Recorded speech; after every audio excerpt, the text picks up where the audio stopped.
Thank you. So I'm really excited to be here. I've been to BSides before. I've been over at BSides Baltimore, and it's a bit of an honor for me to share the same stage. I'm not at the same time, but same stage as Matthew Green. I remember when I met him the first time, I was so excited. I jumped up and down a little bit, which unnerved him because I don't think, I don't think he got that many fangirls of that level. So I'm bringing some of that same goofiness this morning. I'm really happy to be here with all of you, and I'm in a really cheerful, goofy mood. So I hope we're going to have some fun today talking about killer robots.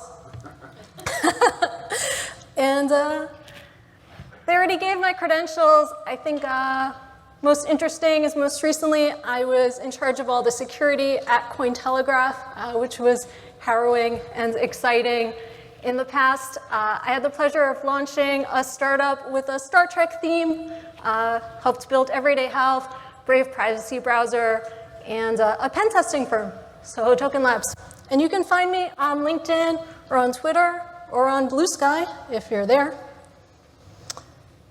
So I'd like to get a sense of just where we're at. Who here has used ChatGPT for hacking or for security work? Raise your hand. And how has it gone so far? Has it been useful? Yeah? If someone's used it and it's been useful, could you tell us what you did and how it went? Yes, please. I won't go into how it might use it for work, but in the personal realm, I had to engage my neighbor in some very touchy business about where questions go, and I used ChatGPT to put in the target things to talk about, and then how to deliver it, so it would be received, and it put it together as a message. I'm happy that that worked out. If you could repeat that, since that kind of room didn't hear.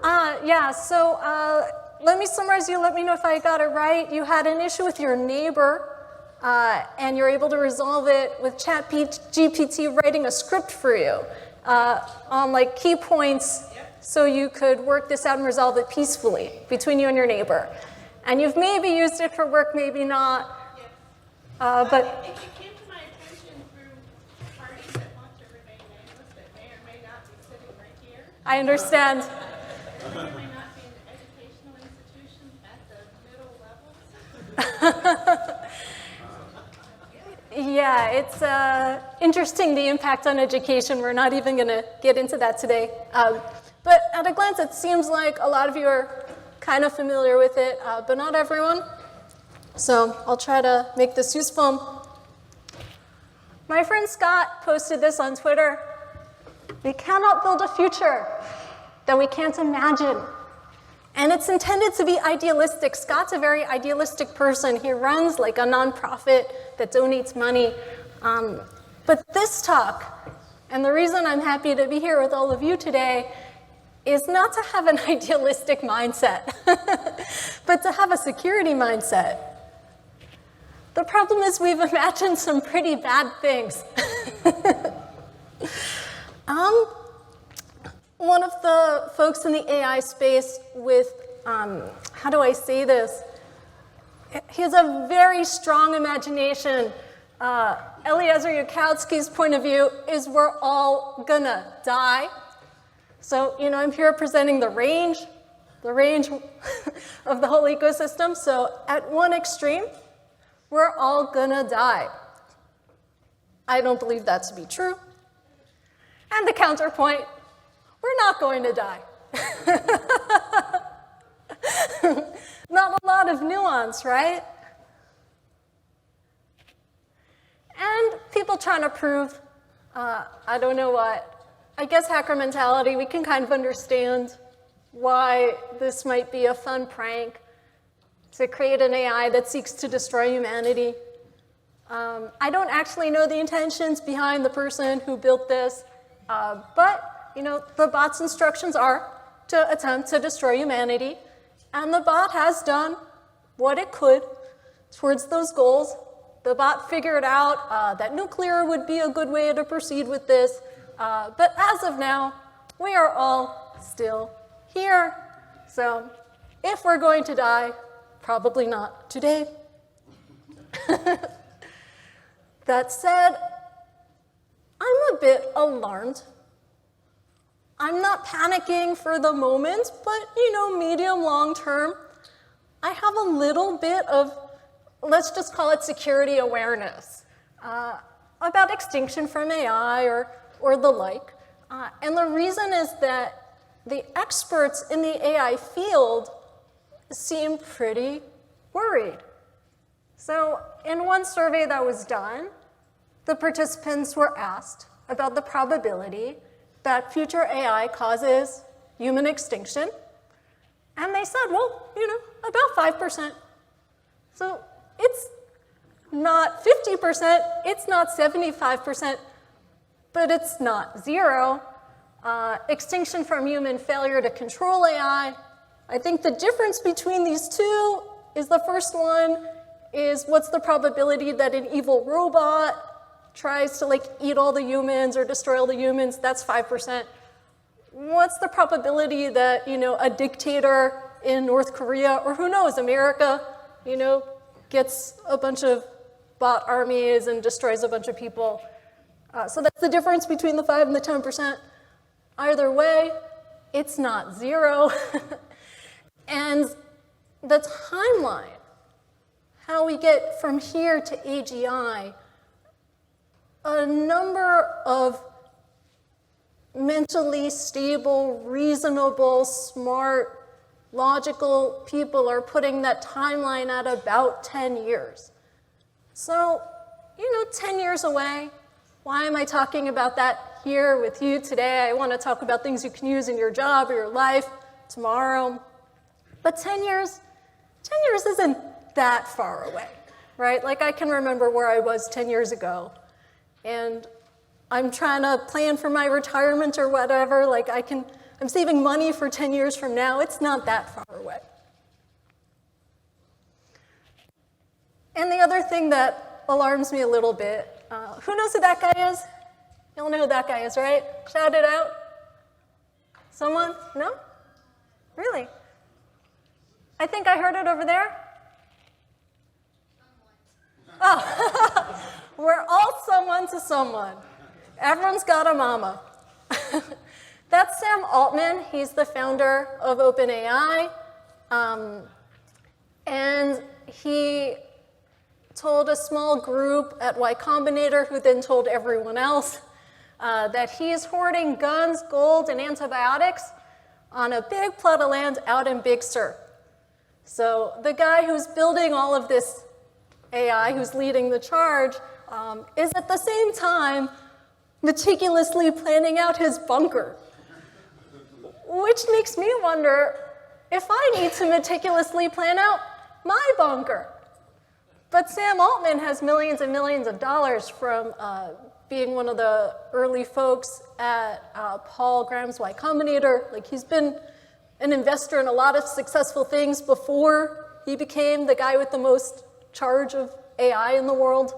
So I'm not really prepared to stash guns and gold and antibiotics in Big Sur, but I'm working on it.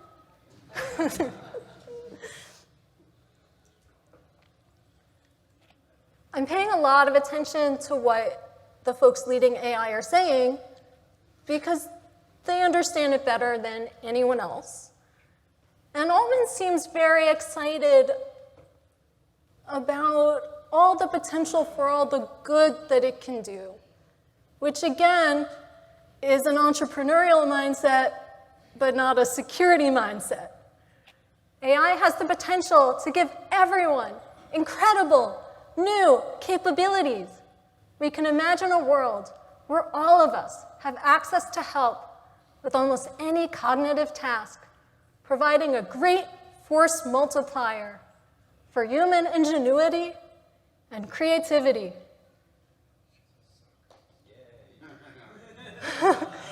AGI has the potential to give hackers incredible new capabilities. You see where I'm going, right? Imagine a world where the adversaries have access to help with almost any cognitive task, providing a great force multiplier for data breaches, bots, ransomware, and general chaos and destruction. So same text, but just a depiction of what I think would happen here. So I think all of your jobs are very safe.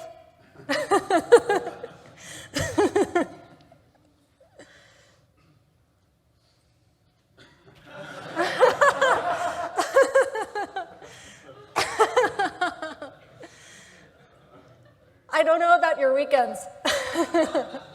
Less safe.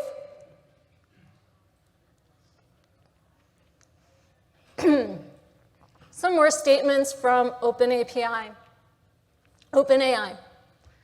Unaligned AI, unaligned AGI could pose substantial risks to humanity, and solving the AGI alignment problem could be so difficult that it will require all of humanity to work together. Keep in mind that they are proudly announcing that they're building towards this. This is their goal, and they believe they will achieve it in like a not long amount of time. I don't know, 10 years? And they just raised more money from very prominent VCs, Peter Thiel, P. Marca, like all the big money folks, where they're pretty smart. They make some bad bets, but overall, they tend to make a lot of money. They know what they're doing. So yeah, I'm a little worried about this vision that requires this. Like, this is what you need in order for this to succeed? What's your plan? OpenAI, what's your plan for how the whole world will come together? I want to know. I don't think, I mean, do you think we're going to do it, that everyone's going to come together and hold hands? Just, no, right? It's not just me. This is of all the wild and hard to believe things that I've seen in the AI field, I think this is the most sci-fi, the most unrealistic. And it reminded me of this moment. I know some folks in the audience are my age or older. You all remember Independence Day? If not, go watch it. It's good. It's really good. Will Smith, Jeff Goldblum, they're great. Require all of humanity to work together. So for those of you who might want a refresher on the plot, these awful, awful, ugly, mean aliens they come to the planet, they just want to destroy all of us, can't reason with them. And humanity does more or less come together, but it doesn't help. Because, you know, we had nukes. Nukes didn't help. We have guns. Guns didn't help. Not really. But, you know, saved the day. Jeff Goldblum is a hacker uploading that virus. So, you know, who are the heroes? I think ultimately, against AGI, it's going to be someone in this room. So start preparing now. If you have to make a really good virus, if you're going to destroy this AGI, because the whole world coming together, I don't think that's going to be it. But one hacker, when all the systems are all compatible. I mean, the movie had some flaws, but I like this main takeaway, right? Everyone doesn't have to come together. Just need one of you to figure out how we actually destroy the thing. I believe in you. That's why I'm here today. To recruit you to kill the future AGI. I'm very forward-thinking. Ask me later about my stock bets. I'm not kidding. So, I don't even know how to talk about this, but I want to, so we're going to try. There's this wild and crazy idea that came out in the Less Wrong forum called Rocco's Basilisk, and it's this idea that a future AI is going to be so petty and so powerful that it's going to torment and destroy everyone who didn't help to build it.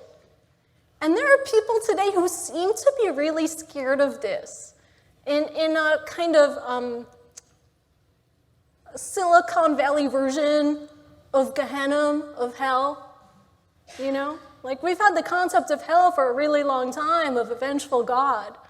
But if you don't really believe in God, but you believe in the machines, you believe in, you know, that whole world of things, you've got Elon Musk who genuinely believes that you are all non-playing characters in his video game.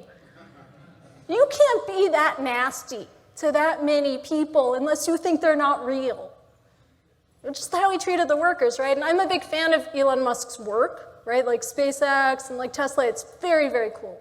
But there are people out there who really believe that we're in a simulation or a video game, or that an AI is coming who's going to become an all-powerful God, and it's you best appease them now while you can. So I actually think this explains the behavior of some people who both believe that AI is really dangerous and are also racing full speed ahead to build it. I'm looking at you, head of the AI labs at Facebook. So there are specific people who seem to really believe this.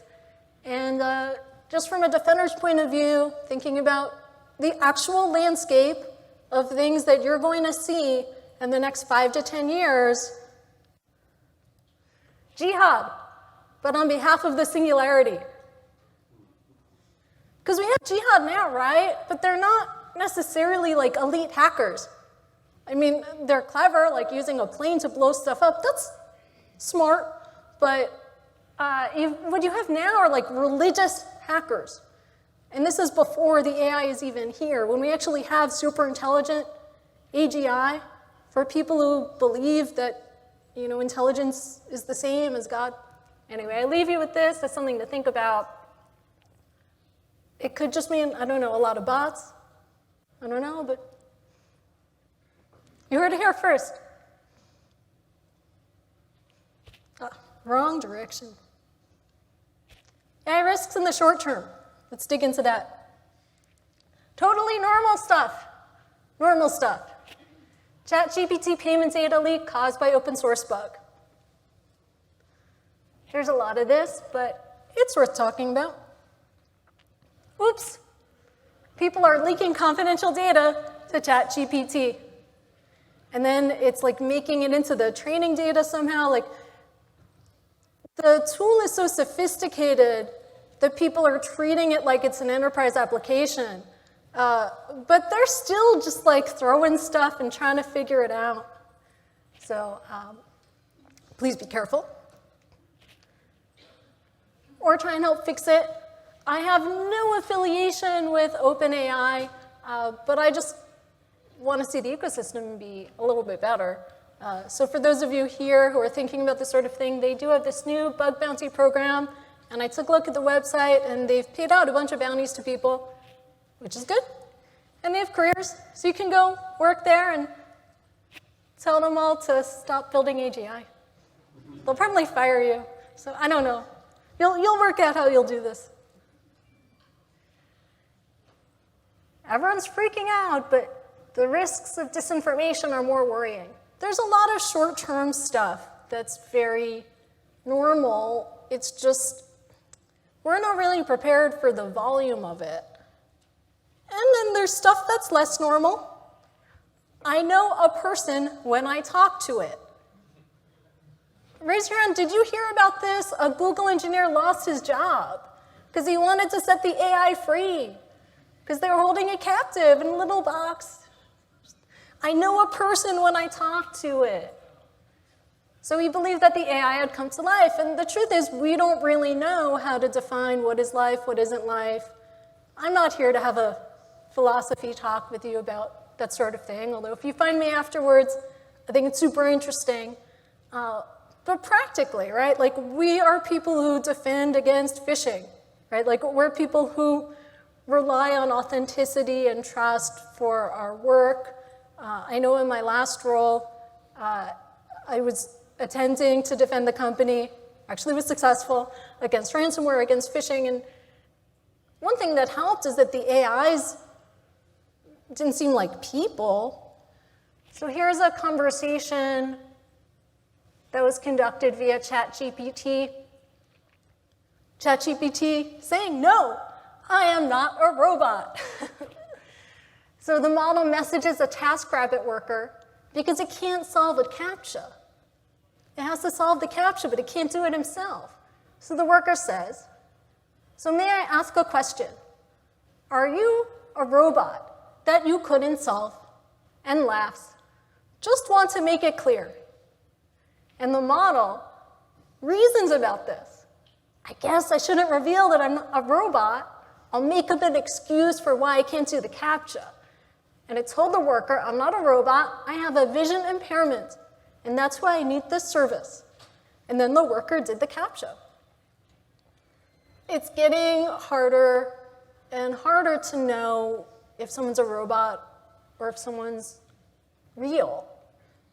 And this is going to impact those of us who are trying to defend organizations and people in our lives who are susceptible to phishing, that sort of thing. You've probably heard about the deep fake with Drake and The Weeknd. There's another one with Joe Rogan. So deep fakes have been around for a while. What's different now? Like what's new and what's alarming is that the deep fakes are more perfect. They include video. Right now, those of us who are about this age, we believe things when we see it, generally. Right? If you see a video of someone talking, don't you believe it? You believe it's them. This is going to be a really big paradigm shift where we're going to have to kind of question whether that voice on the phone, is it really the CEO asking to wire money? I've been thinking about how organizations can defend against this, and we can, but it seems like it's going to make things harder. So I just invite you to think about that in the context of whatever your work is, whether you're trying to break into things, maybe this is a good tool in your arsenal, or if you're trying to defend organizations, I think it changes how you do security awareness training. Anyway, I thought about whether I even wanted to be videotaped today, because it's more recent videotape training data on the internet for, and I was like, well, okay. I thought I could wear a mask. Now, anyway, I'm here, and the training data will be out there, and I accept it. But give me pause. So there's implications for phishing, obviously. I had a lot of fun looking at photos of fish and like dead fish piled up, and went with this one, but there's some good images out there. We're lucky. I was in a goofy mood, but not like too crazy. Something else that's notable, ChatGPT can skip paywalls, so you can use it to summarize news articles. I don't know what that'll mean for the news industry. And it can connect the dots between data points.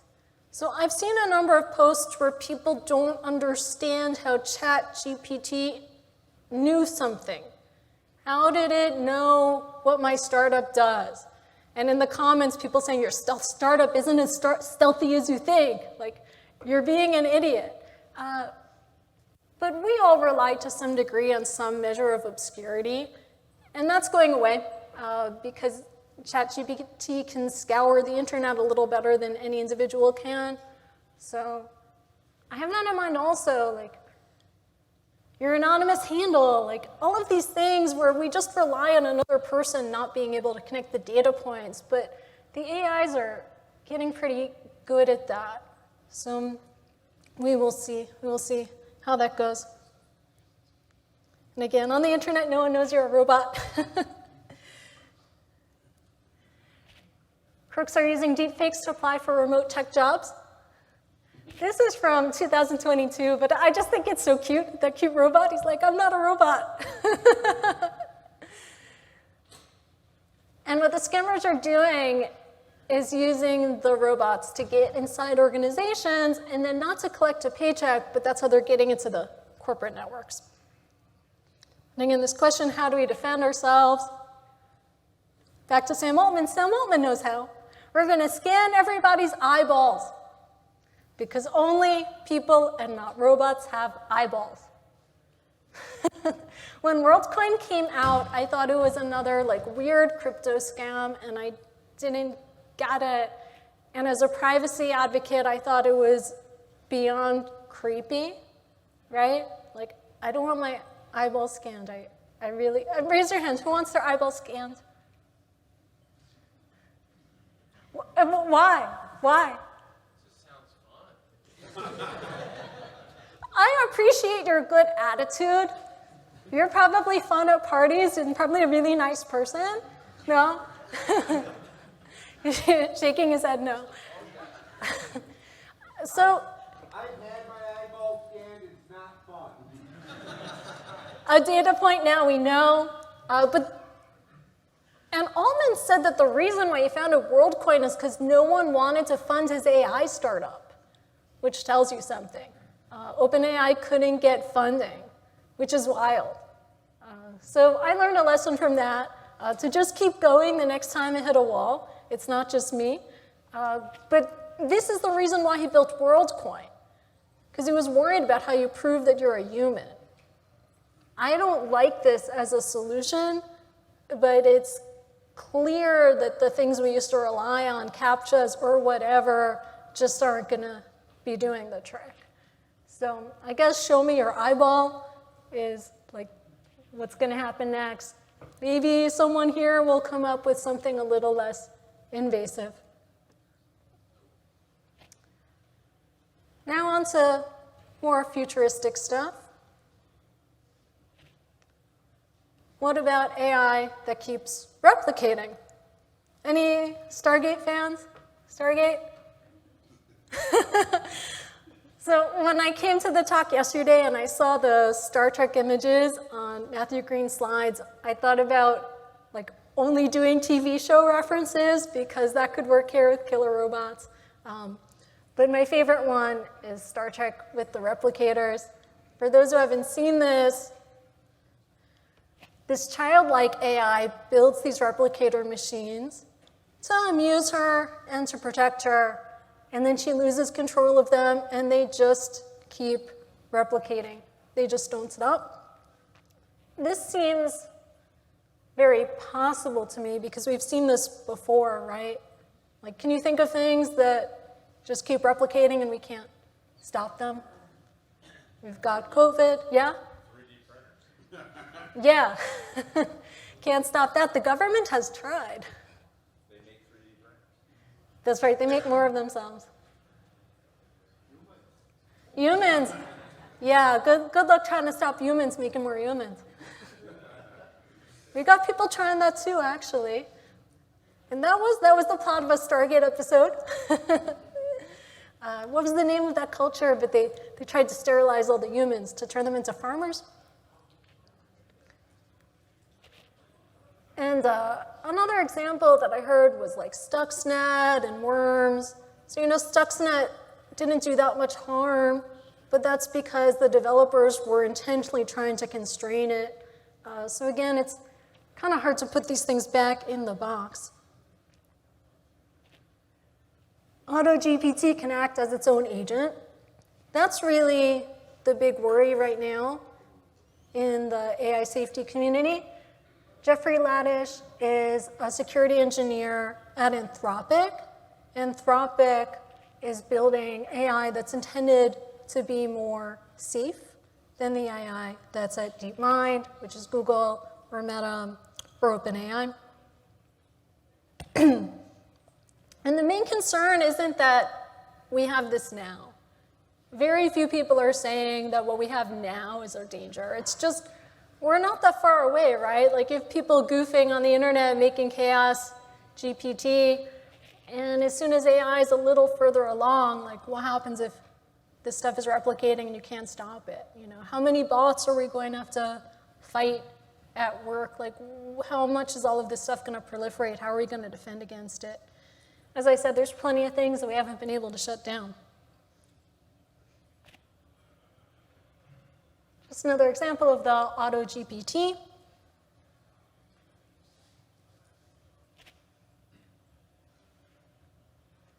And Bernard Mueller was one of the very best pen testers in the cryptocurrency space. And he's been playing around with the AutoGPT to try to see how far it could go as an independent agent, replicating the kind of stuff that he used to do. And his assessment is that it's time to find a new career path. I think we have a little time,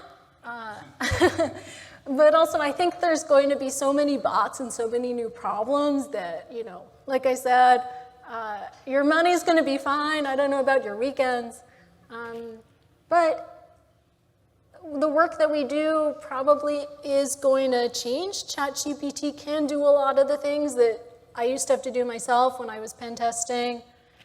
It can find vulnerabilities in the code. You just tell it, you're an expert pen tester, like scan this code. How good is it at hacking on its own? So right now when people are using it, they're not necessarily saving a lot of time, but as things get better and as you get more comfortable with it, it can analyze the network, it can check for exploits. Darwin GPT is a simple Python program that is just programmed to survive. And here's Mueller.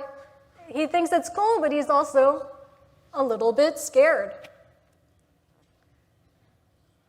It can do all of these things: gain information about the local environment, discover remote hosts, run a basic SSH dictionary attack, replicate via SSH. It can hide by changing its process name. Like, that's pretty smart stuff.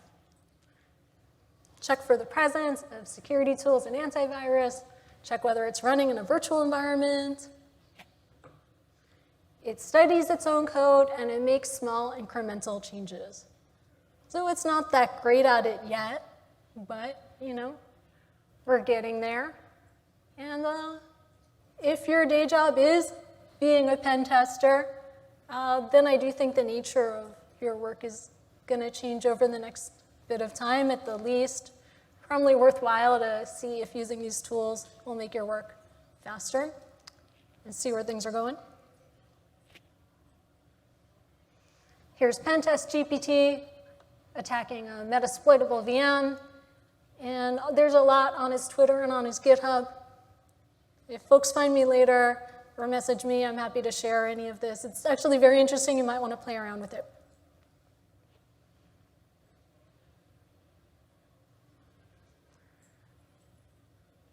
And talking about things that are happening now, here's Peter Thiel's company Palantir with a promo that's available on YouTube where they're showcasing the use of AI in their weapons and their activities for the government. I saw NSA was recruiting. I know that we're very close to DC, so this may be close to home for some of you who are here. Just things that are happening now. More TV references, apropos of nothing. But in terms of AI, this is my favorite show to watch. This is Vincent Ingram, and he is hiding from the AI supercomputer, and he hides by avoiding all cameras. Because he was sent from the future, it's very interesting. But the show Travelers is interesting to me with respect to AI. You're smiling in the front row, you know, because you end up with these factions. You end up with two factions, one where people love that the AI is running everything about their life. And the lead programmer says, you know, the director, which is what they call it, like saved them because it doesn't have emotion. You see people making this argument now. They'll make this argument to say that it's okay if AI even overtakes humans and we don't have humans anymore because AI is better, because AI is going to have more perfect ethics. I'm sorry? There was laughter. Yeah. Yeah, AI is not more perfect. But that's my opinion. Some people believe that it is. And in the show, in the future, you have these two factions, and they kill each other. That's very violent. The people who say that the director should be running every aspect of their life, And they're loyal to the director. They're loyal the way like Mormons are loyal and Jewish people are loyal, and I don't know, name something that you're loyal to, right? Like an incredible loyalty to this computer that has run their whole life since they were born. And then the faction, which is people who just want to make their own decisions. And in the context of the show, it's framed as this totally radical, wild thing, like how can anyone want such a thing? And then you stop and you think, hey, like that's me, right? Like I don't want an AI deciding my whole life. If I was in the show, I'd also be in the faction. Anyway, this is my favorite pop culture media about AI. You have a real live AI who manages everyone's life.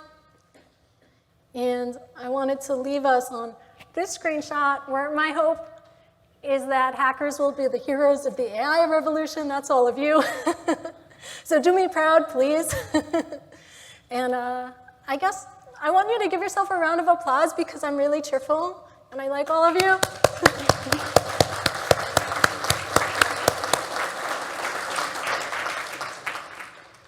And I also want to thank you with an image of the Borg. I think this is a very unrealistic depiction of what AI will look like in our future. But they did a good job creating that whole world. This is real. Stop killer robots. People are working on legislation relating to the real-world applications of AI, but I'll leave on this. What I'd like to do is take maybe 5 minutes of Q&A, or if people want to share something here, and then another 10 minutes where I'll just hang out on stage if people want to come and have a more quiet conversation, because I thought people might want to talk to me afterwards, and it might be hard to make that happen after. So yeah, let's take some questions. There's someone over there, yeah?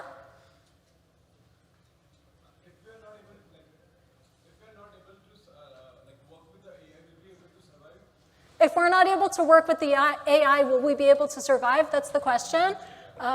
So that's almost a religious question now, right? Like, will we be able to survive AI? Like, well, what is your personal religious belief about such a thing? Or, I don't know, what does logic tell you? Personally,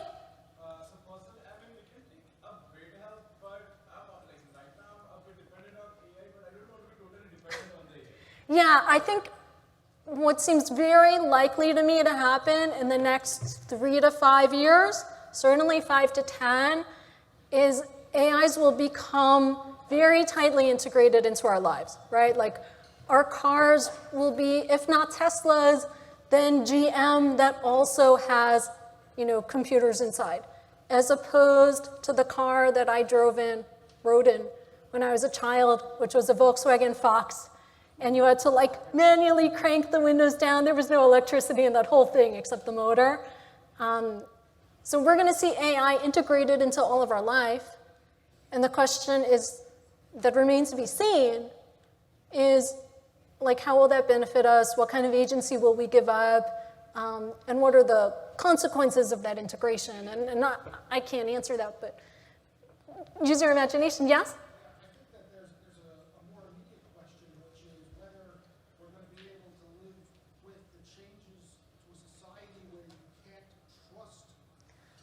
Yes. The erosion of trust. I mean, we talk about it from, a cybersecurity role, how do we teach people how not to get scammed, by this?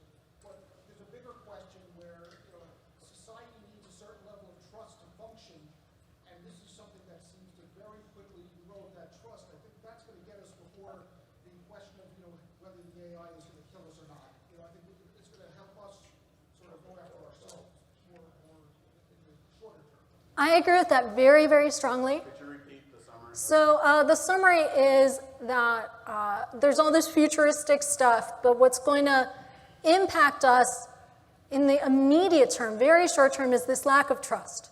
And the lack of trust is going to erode some of the social fabric we depend on. It's going to erode a lot of things, and we don't have a plan for how to navigate that. Did I summarize that? And in truth, I worry about that a lot also. Gary Marcus on Twitter talks about this more eloquently than anyone else, talks about the disinformation that's going to happen. It's a little less exciting from a cybersecurity perspective, but it's going to come in the next year, and I think it's worth looking at. Yes? I was going to say, I think one other aspect to this is thinking about how AI is not only going to change how we interact with technology, but how we interact with other people. Because typically software developers, or more particular user experience developers, they always try to develop their visual assistants around like sounding more human as though you're talking to a person. However, that also makes me fearful that like that can also alter how we try to interact with other humans, especially when people grow up about it with AI. Like if I were to tell someone off, I'd expect another human to like be assertive to me, whereas an AI they may just take, so to speak. And I'm kind of fearful that someone that like uses AI as like a social tool might be trained to like in an unhealthy way to interact with other human beings, so to speak. We could have, my AI is talking to your AI. I saw that in a dating app. It didn't make it onto the slides, but there's a dating app where you send your avatar and it goes and talks to other people's avatars, and then they matchmake you. And you just have to hope that your avatar doesn't leak any important data about you. So I think that there could be some good social engineering you could do there. But it's already happening that people are sending AIs to do their interactions. I think it's easy to be worried about the next generation, and that's been true for the last hundreds of years. People worrying about the kids, but I think we really should be worried about the kids. Yes? Do you think ChatGPT and AI is going to steal our jobs? What we're seeing right now is companies like Dropbox. Repeat the question. The question is, will AI steal our jobs? So we've seen all the layoffs in tech. That was before AI. Yeah, that was before AI. And I've been waiting for the tech hiring to pick back up. Dropbox has had a profitable quarter. They're doing really well. They have plenty of money. They're still firing a whole ton of people. And then they're putting money into their AI division. You also have Microsoft. Microsoft fired how many people? $1 billion worth of people? 15,000 people. But they put, $10 billion into OpenAI? So what we're seeing more immediately, is just the hype of AI is taking our jobs. But will AI actually take our jobs? I leave you to think about this, but I do think some things will be automated away. My first job was as a QA engineer, just clicking. That job does not exist anymore.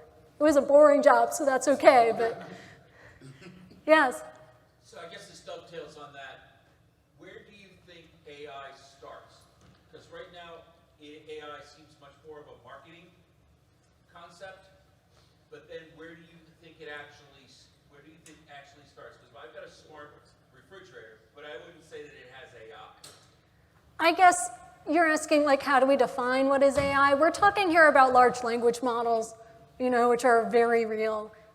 So in the cryptocurrency space, people will say Bitcoin. They don't really mean Bitcoin. They mean all cryptocurrency.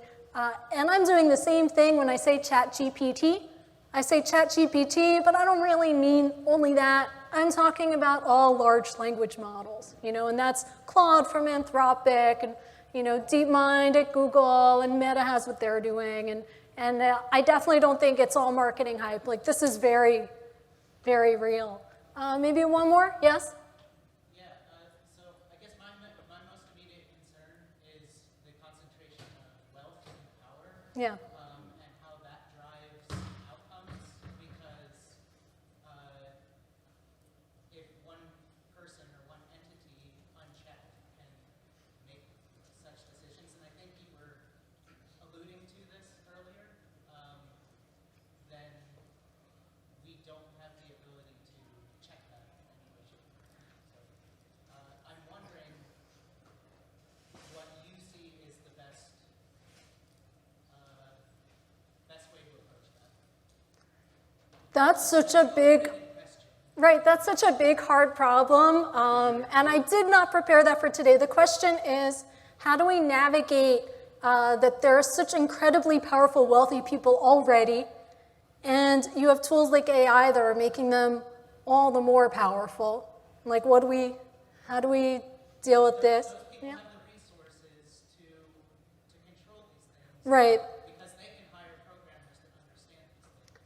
And they can afford all the compute power, right? Like, they can run all the clusters.